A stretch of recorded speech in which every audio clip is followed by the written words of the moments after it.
La normativa hace una diferenciación entre tres tipos de diafragmas, se podría llamar. Lo que es un diafragma flexible, lo que es un diafragma semirrígido y lo que es un diafragma rígido. En un diafragma flexible, si esta es nuestra losa y en esta losa vamos a colocar una carga distribuida.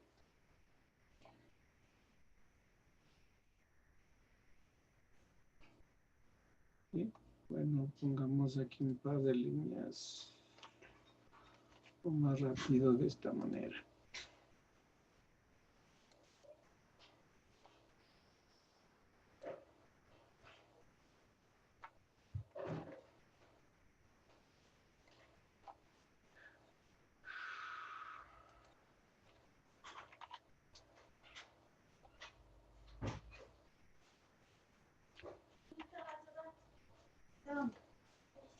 No sé.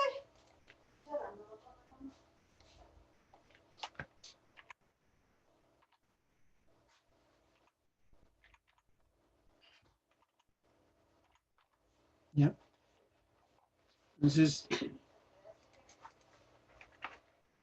si es que este elemento le tenemos ahí,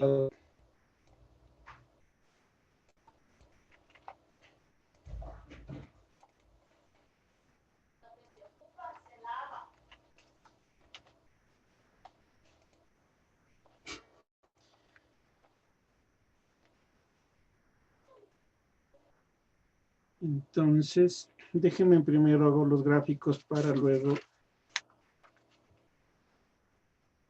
explicarles.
Exacto.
Listo. Ahí podemos. Ya.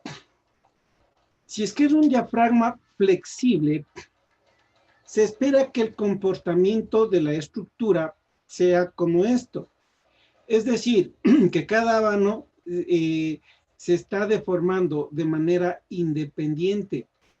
En estas condiciones de flexibilidad, el programa asume que tiene 3 grados de libertad este tipo de estructura.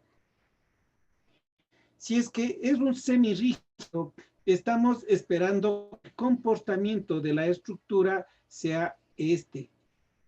Es decir, en la parte central, bueno, aquí está un poco de mejorar el gráfico. Vamos, mejorémosle.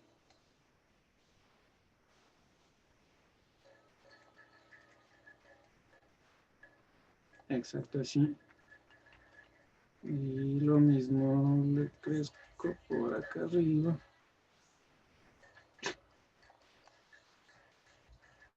Exacto. Bueno. Oh.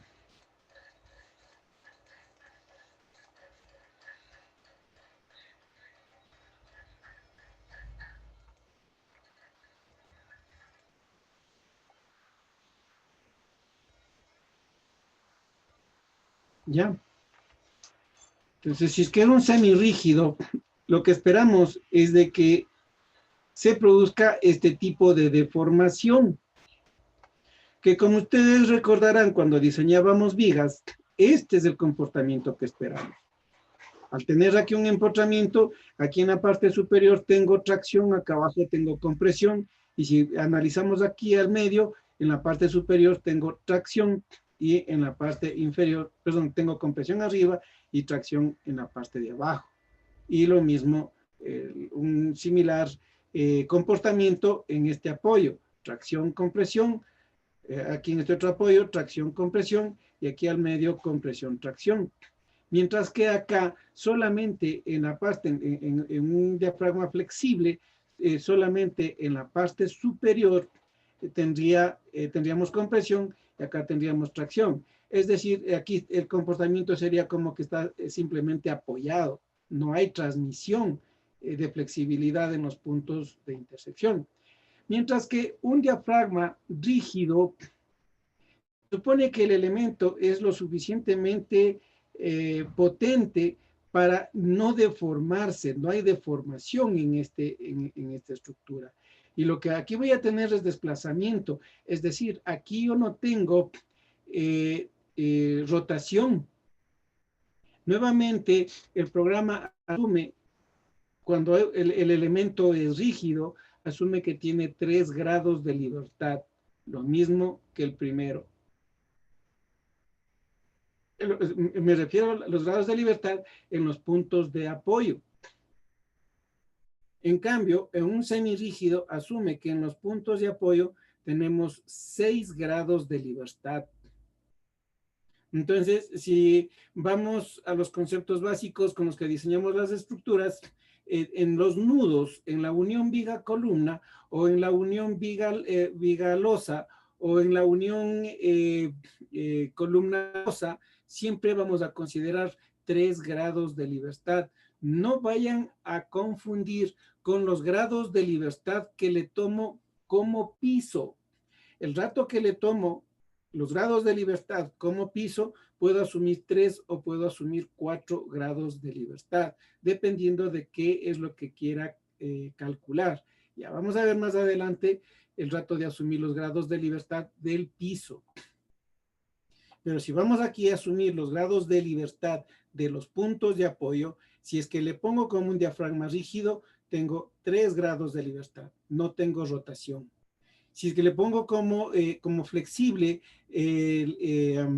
aquí no tengo desplazamiento en los puntos de apoyo y nuevamente pierdo grados de libertad, es decir, tengo nuevamente 3 grados de libertad. Y si le ponemos como semirrígido, ahora sí, estoy trabajando con los 6 grados de libertad.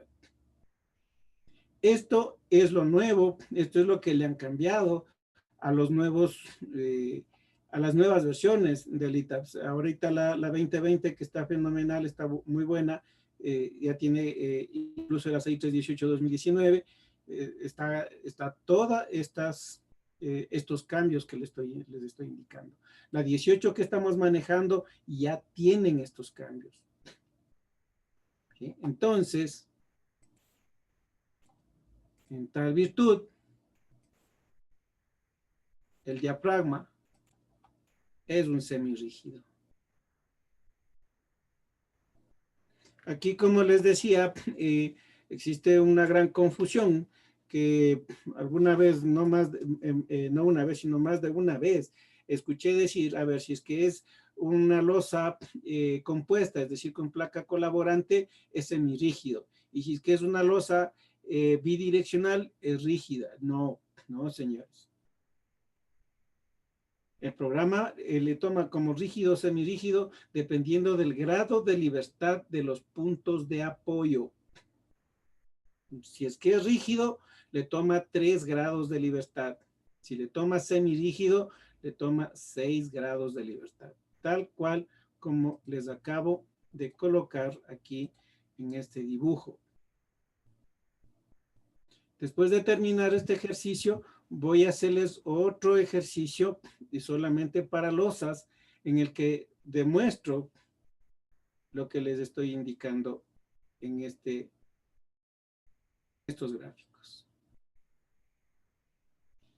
El rato que perdemos aquí, grados de libertad, la distribución de las cargas esperadas no es como queremos. Si, por ejemplo, si es que esta es mi losa, voy a poner esto, y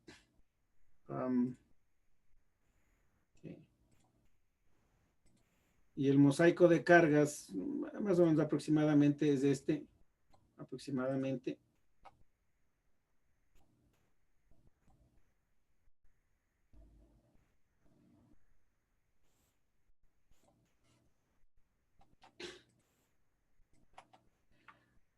¿Cómo esperamos que sea la distribución de carga? Aquí, pues voy a tener una distribución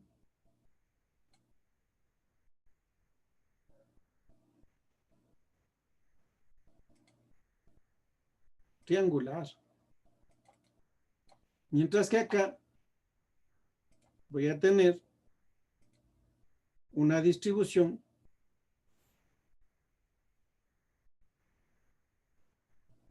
parabólica.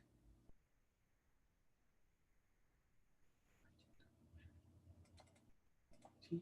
Así espero que sean las distribuciones de carga en este mosaico.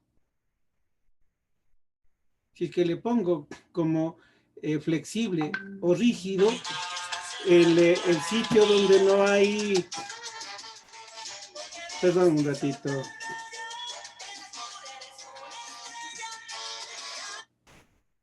Muy buenas noches, doctora Elcita, ¿cómo está? Muy buenas noches. ¿Cómo le va, ingeniero Ceballos? Buenas noches, ¿cómo está? ¿No le interrumpo? No, diga nomás, doctora Elcita, diga nomás. Usted nunca interrumpe. Muchas gracias, ingeniero.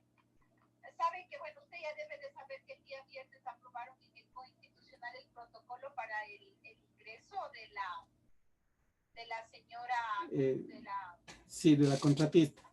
De la contratista, sí. Sí. Eso quería preguntarle, ¿cómo va eso? Sí, doctora, sabe que hoy ya recibí ese oficio y ya programé para el día de mañana a las 9 de la mañana. Va a estar el doctor Víctor, va a estar otro representante más que me dijo el doctor Víctor, va a estar la contratista, voy a estar yo indicándole y para que ya pueda iniciar desde mañana mismo, si es que es posible, con los trabajos la ingeniera Serrano. Ya.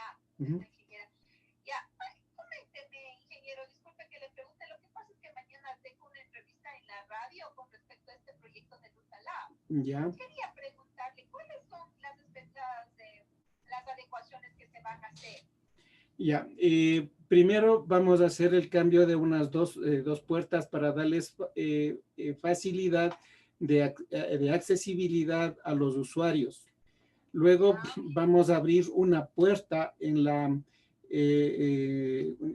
entrada principal en la calle San Salvador para que este ingreso sea exclusivo hacia el laboratorio, para que no haya una, podríamos decir, mezcla entre los enfermos que entren a hacerse los exámenes y los estudiantes. ¿Sí?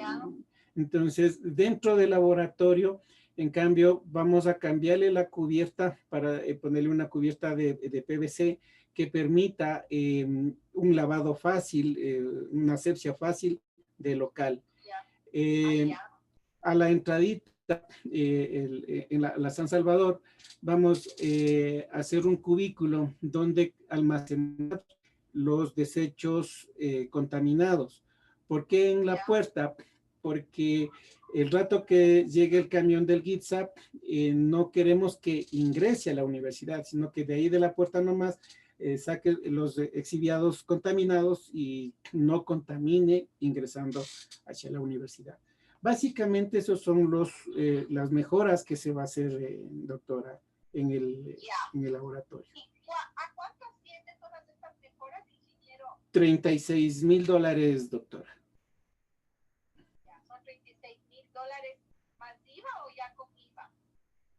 Bueno, el IVA no se le toma en cuenta porque eso nos devuelven, pero digamos que más IVA. Ya. De acuerdo. Ya. Y más o menos, ¿cuántos días tiene la contratista para terminar estos trabajos?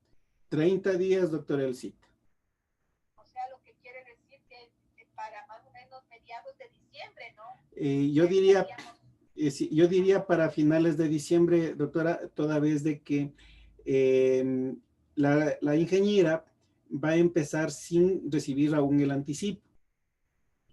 Porque de acuerdo al contrato, empieza a correr el plazo de ella a partir de la entrega del anticipo. Pero claro, quiere ganarse unos días, que eso está muy bien, eso es lo más correcto que se debe hacer. Entonces quiere empezar ya con los trabajos para que estaría fuera de plazo, ¿no? Pero igual va a estar controlada, va a estar supervisada por nosotros para que las cosas vayan haciéndose como corresponde. Pero ella, o sea, digamos, ella por su voluntad quiere ingresar antes. Perfecto, sí, doctora. Por su voluntad quiere ingresar antes. ¿Y cuándo le entregan el anticipo?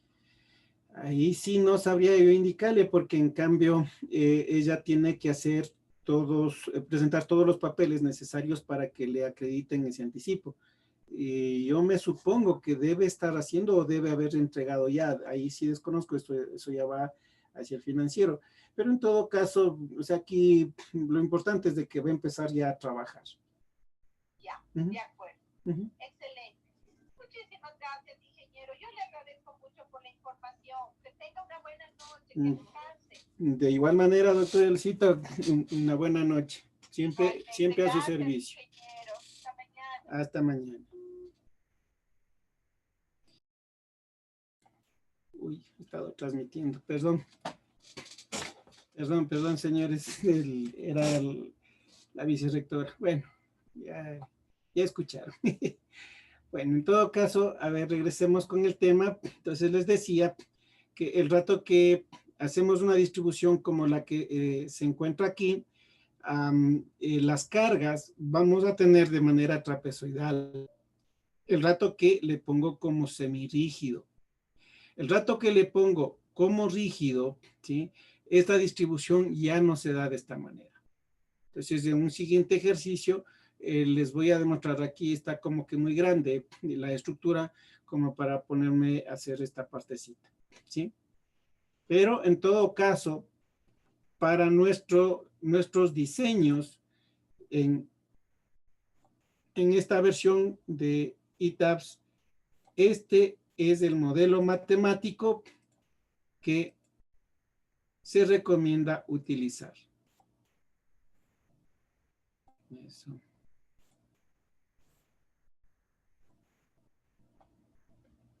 Este es nuestro modelo matemático.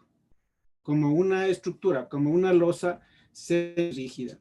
En versiones antiguas, ahí sí le trabajábamos como rígido. han cambiado, o sea, la programación está cambiada. Si usted quiere utilizar la 18.1, tiene que trabajar como la losa semirrígida. Bueno, en todo caso, continuemos con lo nuestro. Esto es semirrígido y esa es la explicación de por qué la losa es semirrígida. Estábamos trabajando en el espectro de respuesta. Aquí yo les había demostrado que estos valores que calculamos para determinar nuestro espectro no coincide con los valores que me bota el programa.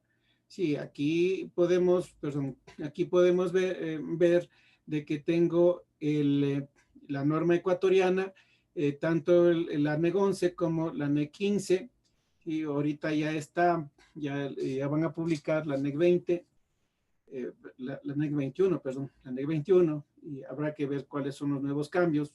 Y esperemos de que ahí sea revisado por los programadores del ITABS y que estos valores vayan a coincidir, porque igual demostré que el espectro que me está botando el programa está por acá abajo mismo. Entonces la fuerza, no el punto azul, sino donde está el puntero, está por acá abajo. Entonces, pues habrá que manejar con mucho cuidado si es que va a trabajar con el que me da el ITABS, el espectro de respuesta que me da el ITABS, porque realmente yo he tratado de descubrir qué es lo que me está botando, porque, a ver, de pronto podría pensar es que está trabajando con el espectro inelástico. Pero igual, el espectro inelástico, si es que a este le divido para 8, igual aún así no me da los valores esperados. Entonces, o sea, no para 8, sino para el factor R. Para eso me refiero. Como en este caso es 8, por eso que le di ese valor 8. Pero si a esto le divido para R, saco el espectro inelástico, pero aún así no coinciden los valores. En todo caso, pues habrá que tener el cuidado necesario. Habíamos estado hablando sobre la masa participativa y les decía que si es que aquí tengo encendido, ya le estoy pidiendo al programa que me ponga el 100% del peso de la estructura. ¿Sí? Entonces aquí ya no hace falta colocarle Tañendit, sino únicamente la sobrecarga y la carga viva. Aquí la sobrecarga, como es parte de la carga permanente, estamos trabajando con el 100%, y en la carga viva, aquí les indicaba de que existe un error en uno de los capítulos de la norma ecuatoriana, porque en el resto de capítulos sí se habla del 25% para estructuras, para viviendas, para oficinas, se habla del 25%, mientras que en ese capítulo me supongo que por un error tipográfico no se había incluido. El siguiente icono, si es que vamos a adicionar alguna masa, por ejemplo, yo quiero colocar aquí un jacuzzi donde voy a tener bombas que me mueven el agua con cierta energía. Eso va a ser una masa adicional. Entonces nosotros aquí podríamos colocarle algún tema adicional. Es muy distinto un jacuzzi, por eso hacía referencia, con mampostería, por ejemplo. La mampostería es un peso permanente que no va a variar, no incrementa ni decrementa, ¿sí? A menos que tumbemos la pared, bueno, ahí sí va a decrementar. La carga viva, en cambio, es una carga móvil. El jacuzzi estoy hablando de que está colocada ahí, está de manera hasta cierto punto permanente, pero va variando el valor del peso. Entonces, eso podríamos considerarle como una masa adicional. Al siguiente icono, le estoy pidiendo al programa que las cargas que puse, porque, por ejemplo, la mampostería yo le transformé a carga, la carga viva le transformé a carga. Entonces estoy pidiendo que también esas cargas sean parte de la masa, del cálculo de la masa de este edificio. Lo siguiente que les había indicado es de que la norma ecuatoriana nos pide de que el centro de masas desplacemos el 5% de la longitud más crítica, tanto en X y en Y, para considerar la excentricidad estática, la excentricidad que se produce entre el centro de masas y centro de rigideces, y en base a esto analizar de que esa excentricidad no sobrepase el 10%. En caso de sobrepasar el 10%, sabremos que es una estructura totalmente inestable y que deberíamos entrar en un rediseño arquitectónico. ¿Sí? Pero bueno, esta parte les decía, no lo vamos a hacer por el momento, quizás en el siguiente ejercicio, ahí incluíamos este movimiento, porque esto es un poquito más largo. No difícil, pero un poquito más largo. Acá en esta parte, en cambio, le estoy pidiendo que me incluya la masa para cargas laterales y que me incluya también la masa para temas verticales, para movimientos verticales. El umpeale, la carga, lo que significa es colocarle, concentrar toda la masa solamente en el centro de masas. Los resultados son mucho más eficientes el rato que trabajamos con la masa distribuida en todo el área y no concentrada en un solo punto. Sí, podríamos de pronto también ponerle esto, pero si le dejamos los 3 iconos encendidos, lo que estamos incrementando es coste computacional y finalmente los resultados van a ser muy similares, muy parecidos entre lumpear o dejarle las cargas en el sentido vertical y en el sentido horizontal. Entonces aquí, pues, si me va a dar el mismo resultado, mejor no le enciendo, mejor le dejo, pero por último, si usted quiere, sí enciéndale. ¿Sí? Entonces, listo con la masa. No, cancelar, ya. Eso, me parece que eso fue lo último que habíamos hecho. Lo siguiente que vamos aquí a colocar es las cargas P delta. En este tema, la norma ecuatoriana me dice que considere los momentos de segundo orden siempre y cuando el coeficiente de estabilidad sea mayor a 0.3. Pero en esta etapa, no sé de cuánto sea el coeficiente de estabilidad, si es que es mayor o menor a ese valor. Entonces, es necesario considerar los efectos P delta, los momentos de segundo orden. Por otro lado, la programación de ITAPS para armar la matriz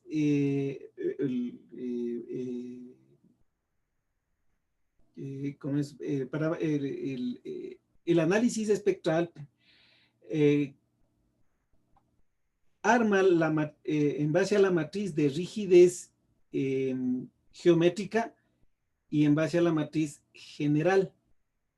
La matriz geométrica en base a la estructura, en base a las secciones de columnas y vigas, y la matriz general en base a los efectos P delta.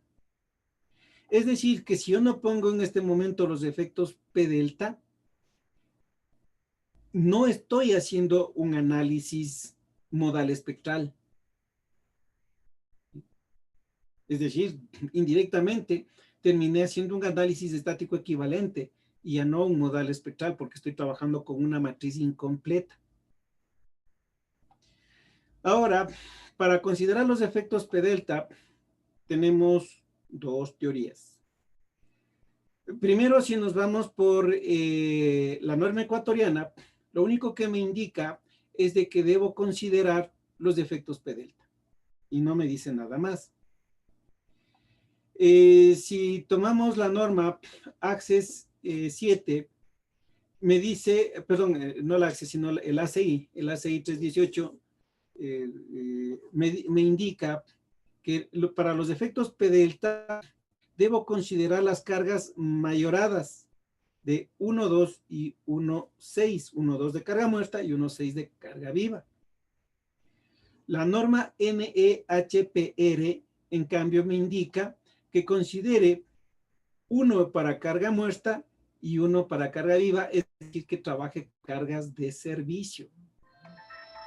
Entonces aquí, pues nos toca decidir con cuál de las dos normas trabajar, si con ACE, perdón, si con ACI o si con la NEHPR.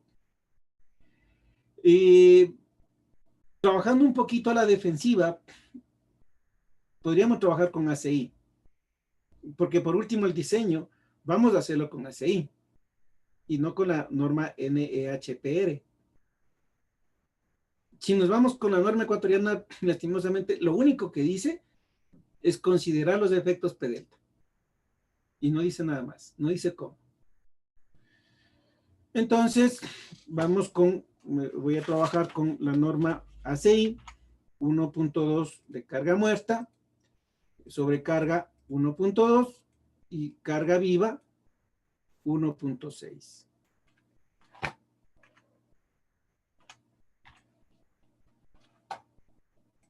¿Listo? Ahora bien, vamos a definir y voy a pedirle que me haga un análisis modal. Atención aquí. La norma ecuatoriana me pide que trabaje con vectores RITS, porque las combinaciones sísmicas son mucho más completas. Sí podemos trabajar con vectores de INGE, pero las combinaciones que me hacen no es las probabilidades que podría darse en el sismo. Ya les voy a indicar cómo considerar esta parte. Entonces voy a modificar y le digo no va a ser con ENGE, va a ser con vectores RITS para que me combine todas las posibilidades. Como voy a hacer un análisis modal, fíjense en este punto. Si yo le pongo aquí modificar, me va a aparecer los efectos P delta. Ahí sí estoy haciendo un análisis modal. Fijémonos, hagamos un pequeño cambio. En P delta voy a apagarle. ¿Sí? Está apagado los P delta. O sea, ahorita no definí efectos P delta. Y voy a definir para el diseño modal. Vectores RITS. Fíjense. No tiene con qué armar el análisis modal. Porque el programa tiene cargado y tiene programado que el análisis modal lo va a hacer con los efectos P delta. O parte del análisis modal lo va a hacer con los efectos P delta. Entonces, si yo no puse P delta, no estoy haciendo un análisis modal espectral completo. De esta manera, lo que terminamos haciendo es un análisis estático equivalente.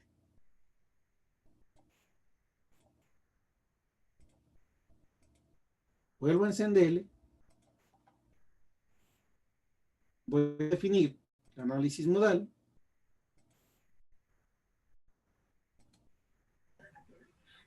Y ahora sí voy a hacer un análisis modal. Ahora, cambiamos a los vectores RITS. Y aquí viene otro tema adicional. A mis vectores RITS, yo voy a ocupar la aceleración en el sentido X, la aceleración en el sentido Y.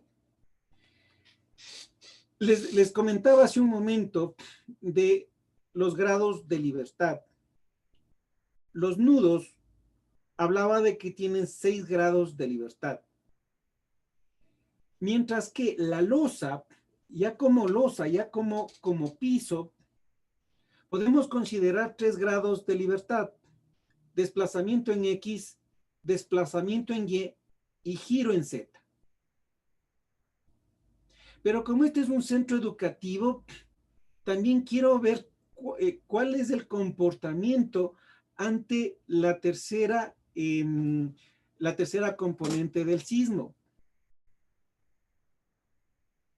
Si hablo solamente de las dos componentes, las dos componentes horizontales del sismo, ¿qué es lo que me pueden producir en la estructura?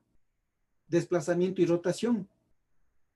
Si es que hablo de la tercera componente del sismo, la componente vertical, ¿qué es lo que me va a producir en la estructura? A más de los desplazamientos, a más de la rotación, también un desplazamiento vertical. ¿De acuerdo? Entonces, aquí ya le digo, desplazamiento en X, desplazamiento en Y, en base a la aceleración, desplazamiento en Z, la componente vertical del sismo, y en base a la aceleración, el giro en Z. Esto por tratarse de un centro educativo. Si es que fuese una casa de vivienda, es opcional la componente Z, el desplazamiento vertical del sismo. Y aquí estoy siendo coherente. Ya luego regreso a terminar el resto de datos. Estoy siendo coherente con la masa. Le pedí que me incluya el efecto vertical en la masa.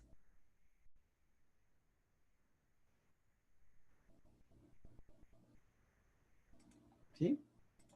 Entonces aquí, perdón, estoy siendo coherente. UX, UY, UZ y RZ.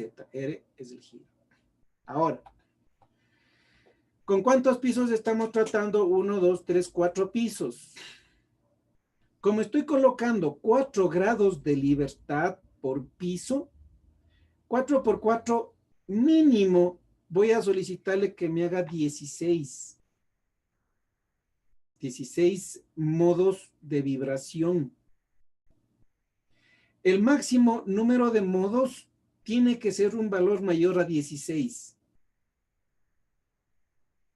¿Cuántos? Después de hacer una primera corrida, ahí vamos a ver cuántos modos de vibración máximo necesitamos. Por el momento, solamente le voy a poner aquí el mínimo, y aquí es un error frecuente, le ponen mínimo 1, máximo son 4 por 3, 12, o 4 por 4, 16, como máximo, como mínimo 1, no. El mínimo es los grados de libertad por el número de pisos. Y el máximo, un valor superior a este. Lo que necesitamos aquí es de que en los modos de vibración, la masa dinámica acumulada llegue a ser el 90% como mínimo. Es decir, que si es que, por decir, en el quinto modo de vibración ya se cumple el 90%, yo puedo regresar acá y decirle, a ver, como mínimo 6 y como máximo 7. ¿Qué es lo que estoy logrando con esto? Al bajarle aquí los modos de vibración, es bajar el coste computacional. De pronto en estructuras pequeñas, ese coste no es significativo, me demoro 1 o 2 minutos más, pero en estructuras ya mucho más complejas, el máximo tiempo que me he demorado calculando una estructura fue 18 horas. Es decir, le puse a trabajar a la computadora y me fui porque se quedó bloqueada mientras estaba trabajando. 18 horas. Buscándome todas las posibilidades que le puse para que calcule. Entonces aquí fue importantísimo bajarle estos valores porque el coste computacional bajó como a 6, 7 horas. Casi a la tercera parte. Ya digo, aquí en esta estructura pequeña, no es compleja, es todo casi cuadrada, tiene un par de entradas y no tiene nada más, o sea, no tiene nada extraordinario. Entonces, de pronto aquí el coste computacional no no le vamos a poder ver, porque si me demoré 5 minutos con estos modos de vibración, reduciéndole, me demoro 4.30 segundos, 4 minutos, punto 30 segundos. Ah, pero es un medio minuto nada más. Sí, pero en esta estructura que es bastante regular. En todo caso, esto nos ayuda a bajar el coste computacional. Bueno, sigamos. Tenemos el análisis modal. Vamos a lo siguiente, a load case. En load patterns, bueno, ya pusimos aquí las cargas, todo lo que habíamos considerado, incluso el signo estático. Ahora vamos a load case. En load case, le voy a pedir al programa que me haga mi análisis modal. Entonces, en este cuadro, le digo mi análisis modal espectral, le digo modal espectral en el sentido X. Aquí le digo, hágame un análisis en base al espectro de respuesta. ¿Ya? Aquí le voy a pedir al programa que me ponga el sismo en el sentido X. Luego le voy a pedir que me ponga en el sentido Y. La norma AXE me indica que le ponga también de manera ortogonal, si le pongo el sismo en el sentido X, que le ponga una componente del sismo en el sentido Y de al menos el 30%.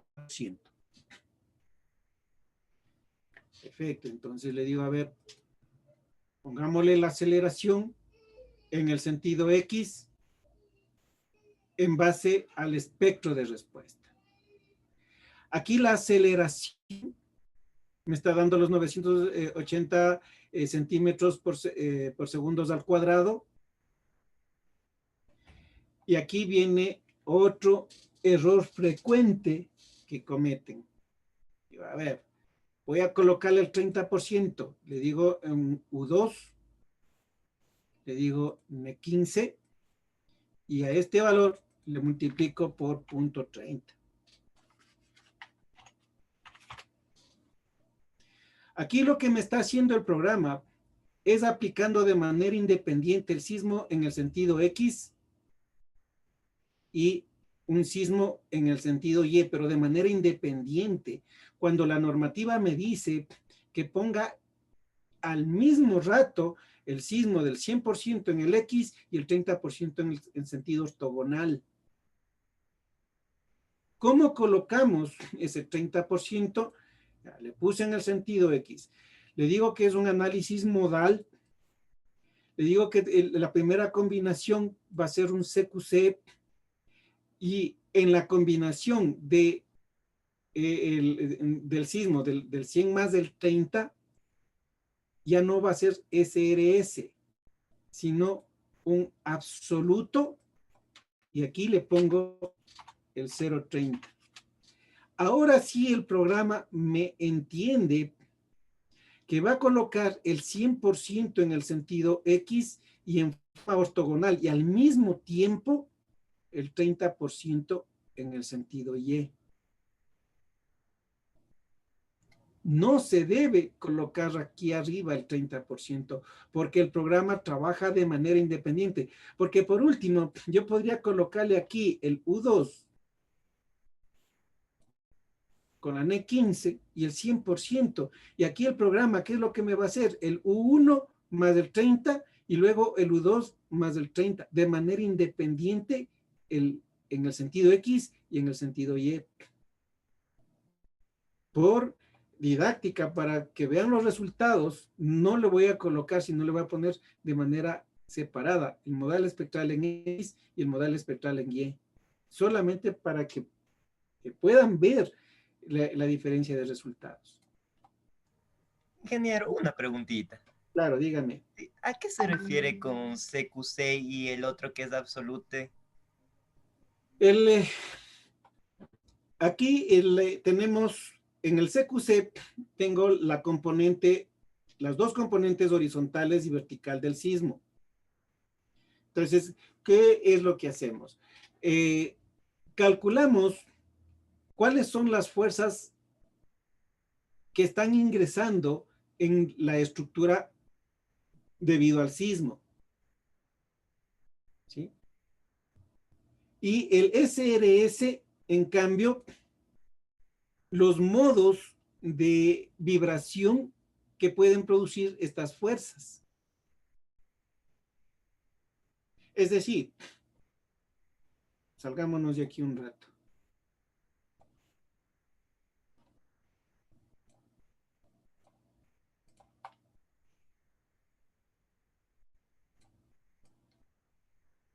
Aquí tengo mi estructura. Digamos que aquí está mi centro de masa. En este punto, al revés, al revés, al revés, al revés, al revés. Espérense un ratito.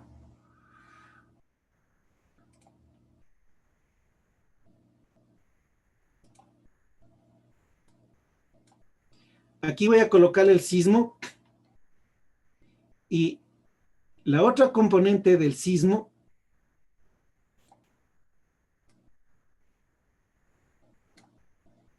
va a buscarme hasta el 30%, hasta un ángulo de 30 grados. ¿Cuál es la componente más crítica? Es decir, a ver, hagamos algo más grande.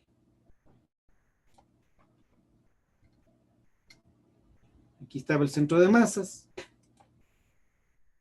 Aquí, ups. Ay, chito, algo más grande quiero.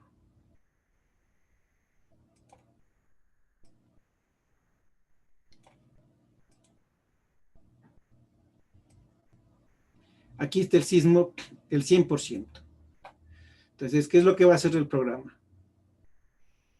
Me va a poner al 5, me va a poner al 15, me va a poner al 20, al 25 y al 30. Y me va combinando todos estos esfuerzos para encontrar el más crítico.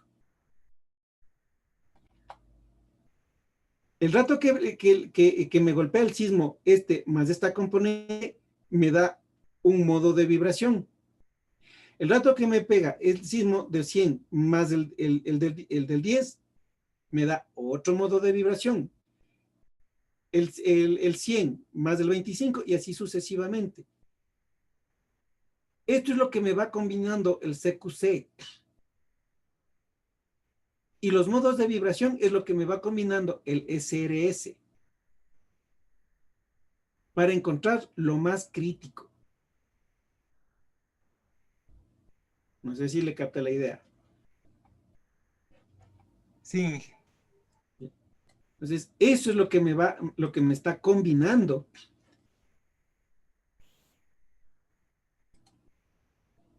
Ups, no le he grabado, no importa.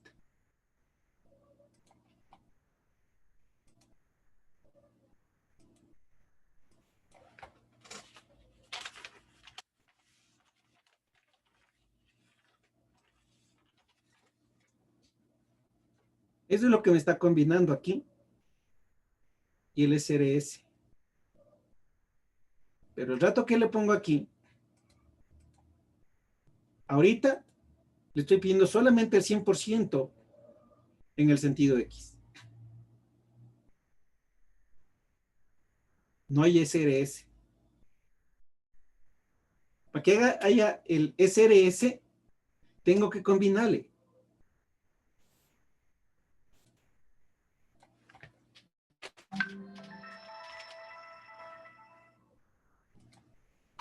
Ahí estoy combinando.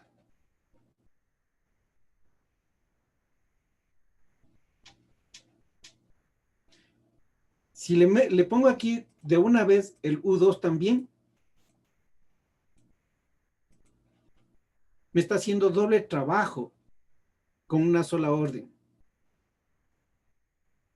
En el sentido X, mezclando hasta con el 30%, y de manera independiente, en el sentido Y, con este 30. Ojo, es que aquí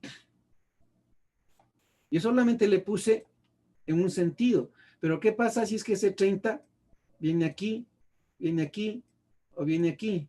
¿O qué pasa si es que este 30 es en el sentido ortogonal? Estaría mal, es el sentido ortogonal. Es sentido ortogonal. Estamos hablando de aquí. Exacto. Sentido ortogonal.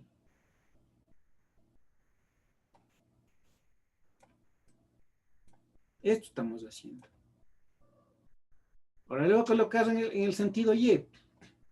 El sismo en el sentido Y.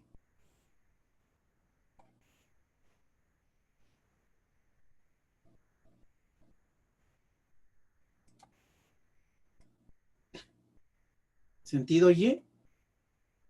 Y me va a colocar en el sentido ortogonal esto.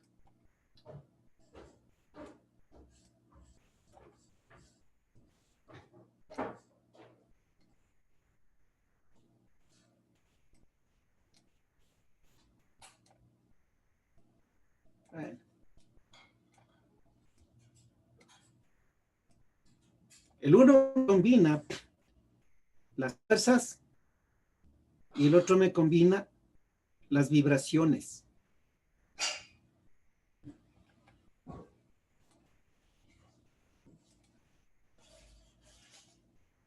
Eso es lo que hace básicamente esto.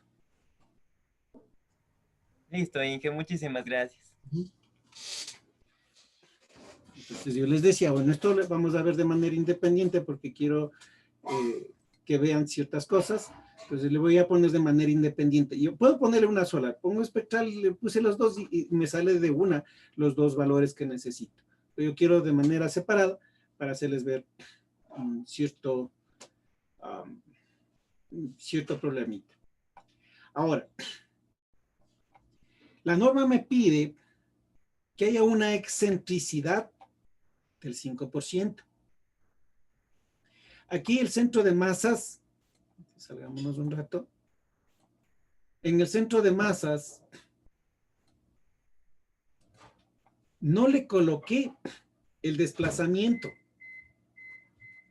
Si es que le había encendido acá y le pongo ya el desplazamiento, bueno, aquí estoy considerando, porque esto lo que me permite es desplazar el centro de masas.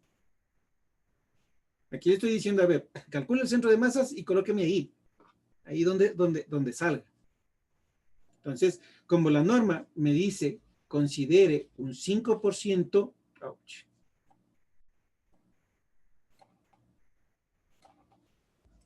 el desplazamiento del centro de masa al 5%, le cambio esta excentricidad del diafragma y le digo al 5%.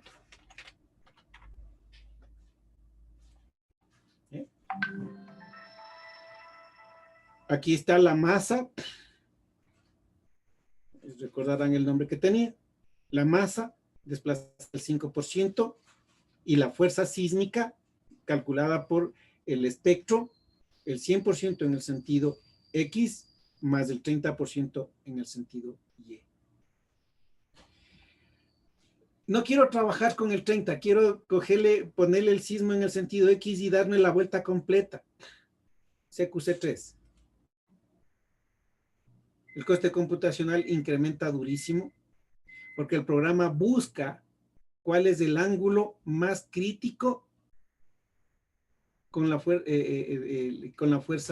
en el sentido X y luego con la fuerza en el sentido Y. Aquí me busca el ángulo más crítico. Acá le estoy dando el ángulo. Acá con el SRS no quiero ningún ángulo, solamente quiero ver qué pasa con la fuerza en el X y qué pasa en la fuerza en el Y, nada más.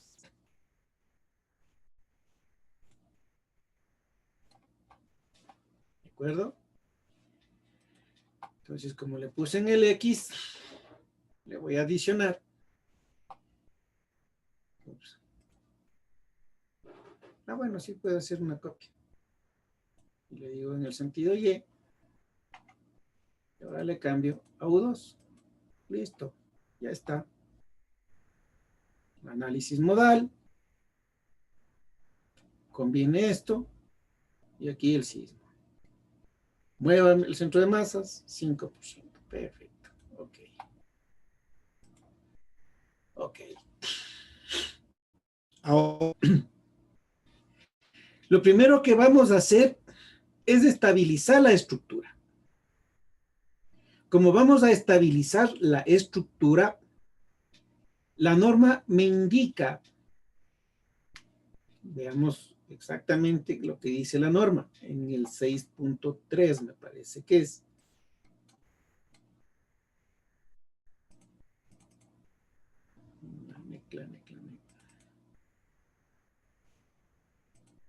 En este.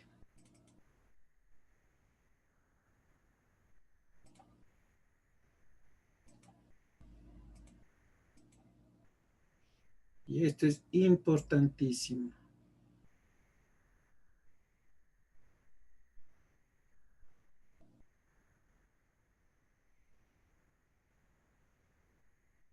Aquí.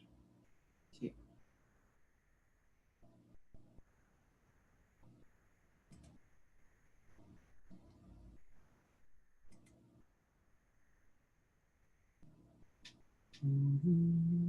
Aquí.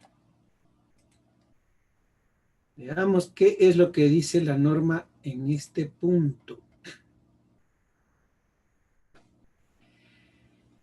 Para el caso de estructuras de hormigón armado y de mampostería, para el cálculo de la rigidez y de las derivas máximas, se deberá utilizar los valores de inercia agrietada de los elementos estructurales de similar forma a la descrita para el procedimiento de cálculo estático de fuerzas sísmicas. La inercia fisurada se debe utilizar para el cálculo de la rigidez y de las derivas máximas. No pide la norma que calculemos o que diseñemos la estructura con inercias fisuradas.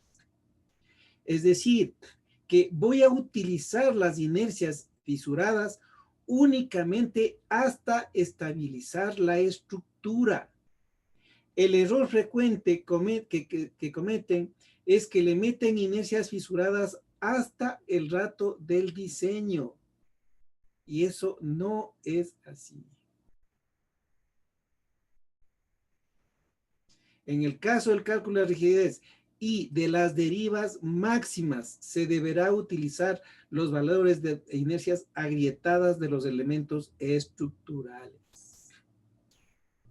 Es clarita la norma. Solamente para el cálculo de las derivas, trabajo con inercias fisuradas.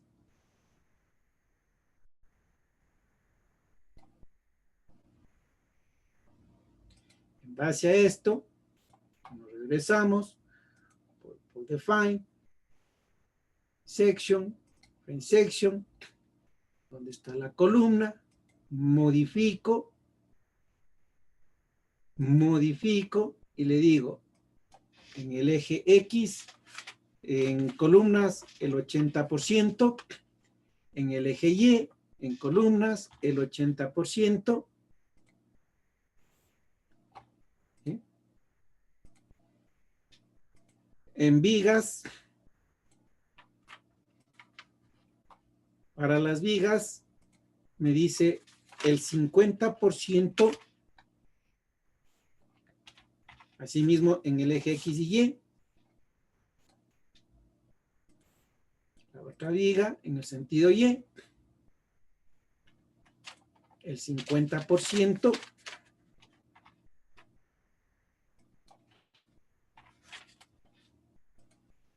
Listo. La viga metálica, vigas secundarias, También, si necesitamos el 50%,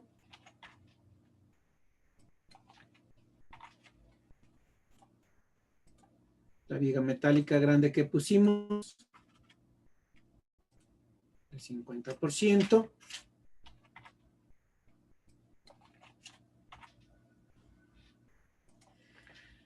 Y aquí viene un tema que toca conversar. ¿Qué pasa con las losas? La losa y la grada. Primero veamos con la losa. La norma ecuatoriana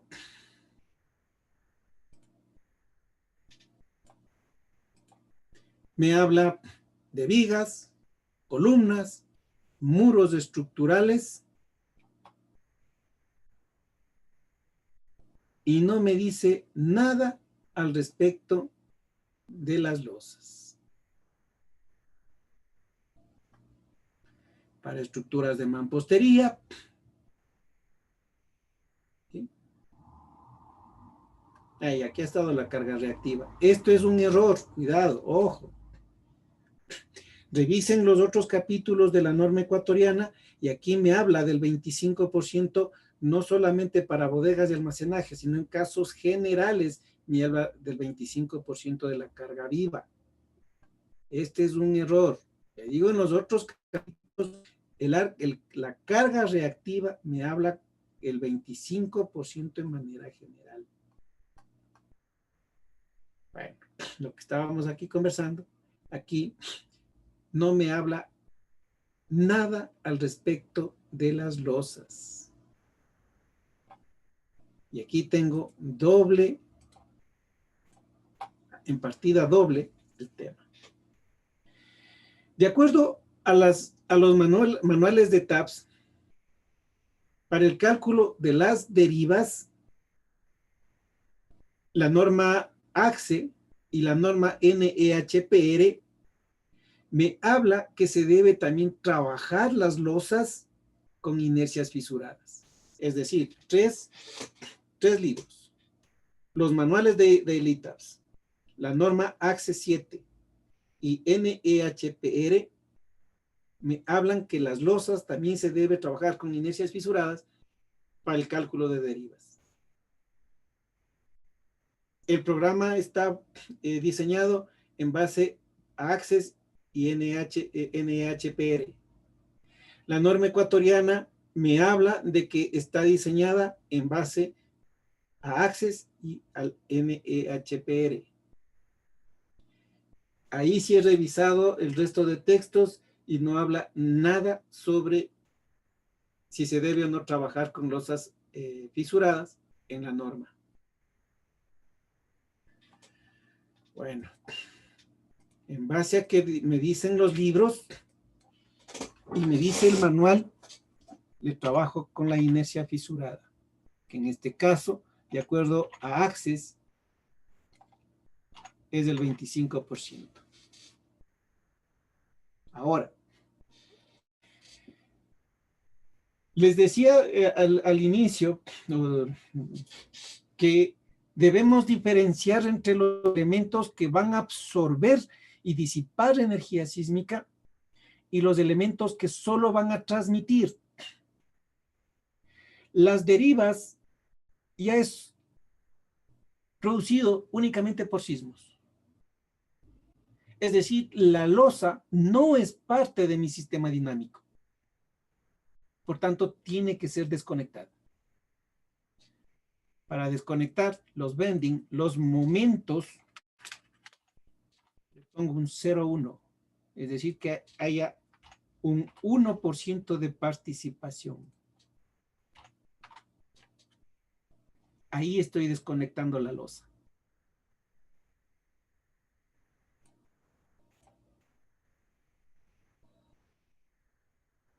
Preguntas, inquietudes. Esto lo estoy haciendo en base a lo que dice las normas internacionales. Esto lo estoy haciendo en base a lo que dice los manuales del ITABS. Y esta parte de los bending lo estoy haciendo en base a lo que dice ACI. La losa no es parte del sistema dinámico. La losa solo transmite.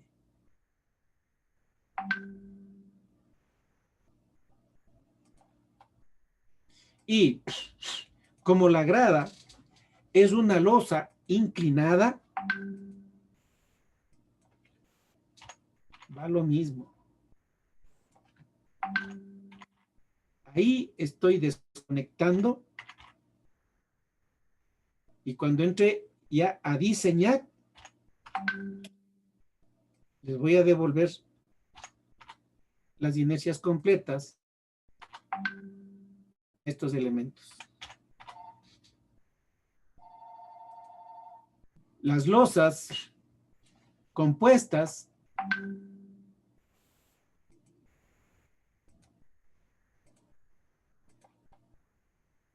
lo mismo.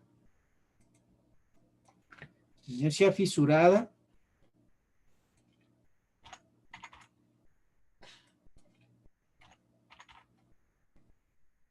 Y desconecte.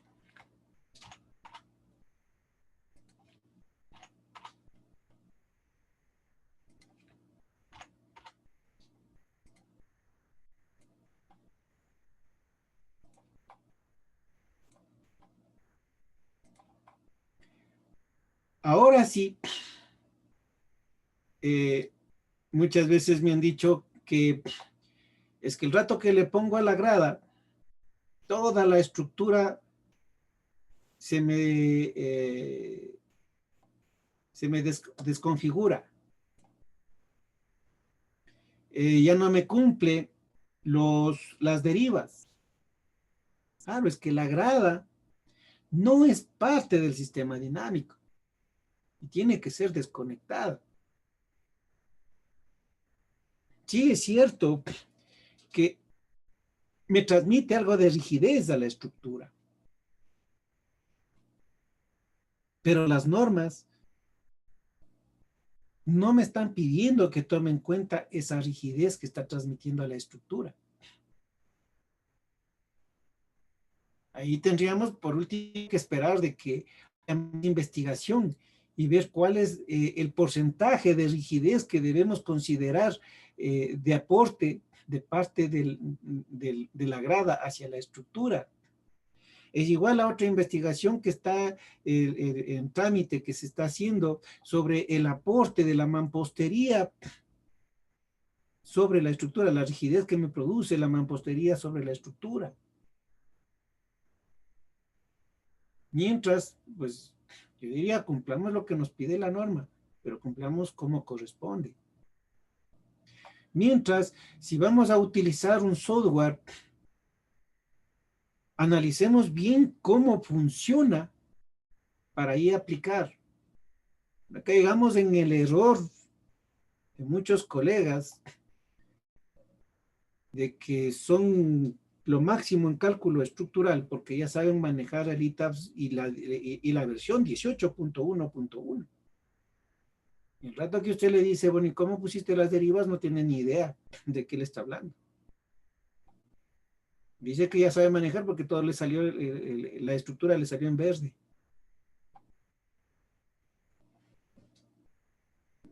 Hay mucho que entender. Usted conoce, usted sabe. Lo que le falta es un poco de práctica nada más.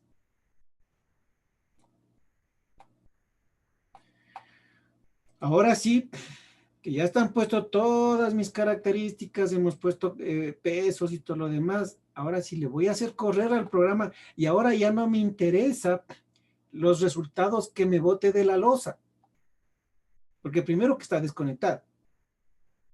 Segundo, lo que va a hacer es transmitir carga, transmitir fuerza sísmica hacia los elementos que sí deben soportar y sí deben disipar la energía sísmica.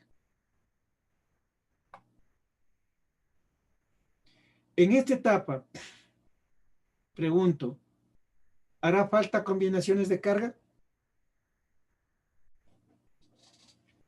No, porque las combinaciones de carga son para diseño.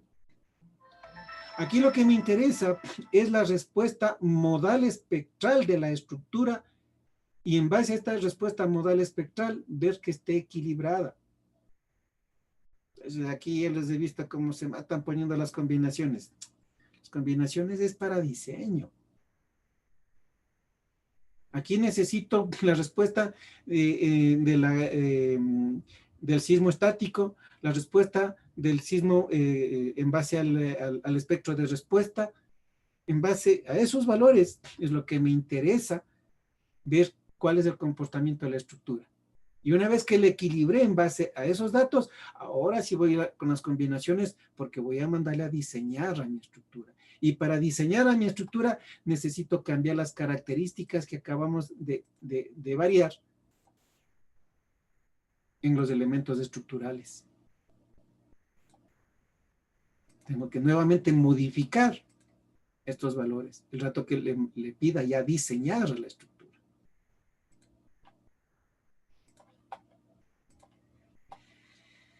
Preguntas, inquietudes. Dije una pregunta. Diga. Siempre que hablo de una inercia fisurada, hablo del 25% de esa inercia. En losas, en losas, porque así pide Access, o sea, no es un invento mío, no es que yo quiero que sea el 25. En losas, la norma Access y la norma NEHPR me indica que debo trabajar con el 25% de la inercia fisurada. ¿Esto qué quiere decir? De que yo le estoy llevando a un tema hipotético. No, yo no espero que en el sismo se fisure. Lo que le estoy llevando es a un tema hipotético. A ver, ¿qué sucedería si es que mi losa, el rato que viene el sismo, se fisura? Yo no espero, o sea, ahí es, o sea, no es que yo quiero que el rato que venga el sismo se fisure la losa, se fisure las o las columnas. Le estoy llevando a un tema hipotético. ¿Qué sucedería? ¿Cómo se comportaría la estructura el rato que está en ese límite de fisura? Y le voy a armar, le voy a poner la armadura necesaria para que no se me fisure. Entonces, en losas estoy hablando del 25%. En columnas, de acuerdo a la norma ecuatoriana, estoy hablando del 80%. Si es que me voy a la norma Access, en columnas estamos hablando del 60% y en vigas estamos hablando del 45%. Si es que es la Access. Pero bueno, yo me pego a la norma ecuatoriana y digo, no, para columnas del 80%, para vigas del 50%. Como no tengo datos sobre la losa, cojo lo que me dice Access, el 25% en losas. Bien, dije gracias. Y la parte en la que le ingresó cuando estaba ingresando las cargas vivas y cargas muertas, le ingresó un valor de sobrecarga también. ¿A qué se debe ese valor, Inge? Ya, la sobrecarga se refiere al peso de la mampostería. Al peso en losas, por ejemplo, el rato que estamos acá definiéndole losa, no el deck, sino la losa. Aquí estoy colocando la altura total de la losa, el espesor de la loseta que va encima, los nervios y la separación entre ejes de nervios. Pero aquí no estoy considerando el peso de bloques, que son los alivianamientos, el peso del masillado, que va sobre la losa, el peso del englucido, que va bajo la losa, el peso de acabados. En esta parte yo no estoy considerando esos valores. Entonces, por eso le pusimos el rato de definir las losas. ¿Sí?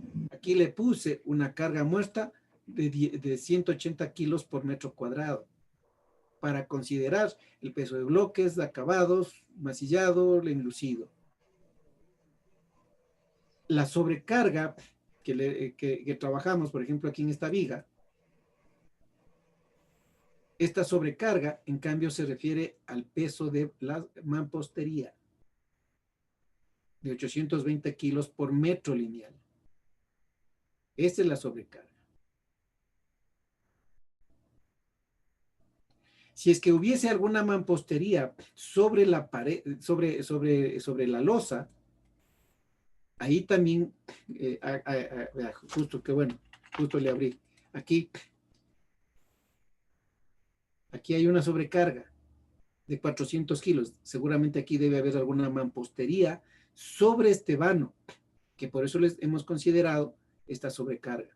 Entonces, fijémonos, tengo los 180 kilos por metro cuadrado, alivianamientos, masillado, inducido, etc. Los 200 kilos, carga viva.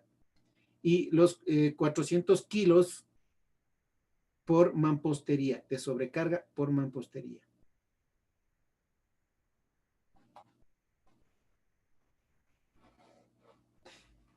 ¿Más preguntas? Gracias. Inge, y también, por qué algunos autores de las tesis consideran también en modificar inercias habilitadas en el corte para vigas y columnas? En el corte. O sea, usted me dice, veamos la columna. Aquí, en la masa o... acá Sí, arriba. sí, ahí en Share. Ya, en los share consideramos estos valores, toca calcular si usted quiere hacer un diseño por capacidad. Entonces, si voy a hacer un diseño por capacidad, a más de modificar, no el puyover, ojo, no el puyover. Por eso yo decía, son muy cercanos los valores, pero si yo quiero hacer un análisis por capacidad, primero modifico, o no modifico, sino le pongo los límites al material. Límites de fisuramiento en tensión, límites de fisuramiento en compresión del hormigón. Una, dos. En las secciones, también modifico en base a cálculo, ¿no? Esto no me da, no me da ninguna normativa. Lo que me dan son las ecuaciones para calcular estos factores. 0,9, 0,8, por ahí sabe salir 0,85, estos factores. Pero ahí es cuando voy a hacer un diseño por capacidad. A más de estos valores, también se modifica la participación en masa y en peso de ese elemento para hacer diseño por capacidad. Ahí les recomiendo, si quieren ampliar lo que les estoy diciendo, cojan el libro de Toledo. Es de un chileno, PDBB me parece que se llama, PDBB me parece, no estoy seguro. Pero póngale en diseño por capacidad de Toledo. Es un libro bastante grande, muy bueno, excelente. Y ahí les indica cómo calcular estos factores. Si es que va a ser diseño por capacidad, no el puyover, sino diseño por capacidad de la estructura. Léale en Toledo. Es súper interesante ese libro. Bien, ingeniero, muchas gracias. ¿Más preguntas? Bueno, yo en este momento le voy a dejar calculado la estructura, ya no hay nada más que, ningún otro dato más que hacer. Le voy a dejar calculado para ganar tiempo la próxima clase, pero esto sí demora un poquito hasta que calcule, para ir analizando todos los puntos de equilibrio que debo tener, no solamente la deriva, ya le habíamos visto a un principio el cuadrito, en resumen, todos los controles que debo ir haciendo en el análisis espectral, y una vez que le equilibremos, ahí sí para entrar a diseño. Entonces, le pongo a calcular, y si no hay más preguntas, pues agradeciéndoles por la presencia, nos vemos. Inge, Sí. Inge, por favor, no sé si me podría ayudar con unos minutitos. Tenemos en nuestro grupo unas dudas acerca de la exposición, por favor, Inge. Claro, no hay problema. Entonces, con el resto de estudiantes, como les decía, agradeciéndoles por la presencia, nos vemos la próxima clase. Por favor, cuídense, que la pandemia no ha terminado y vale, la cosa está mucho más grave, está mucho más difícil. Y con el resto, pues, veamos cuáles las inquietudes que usted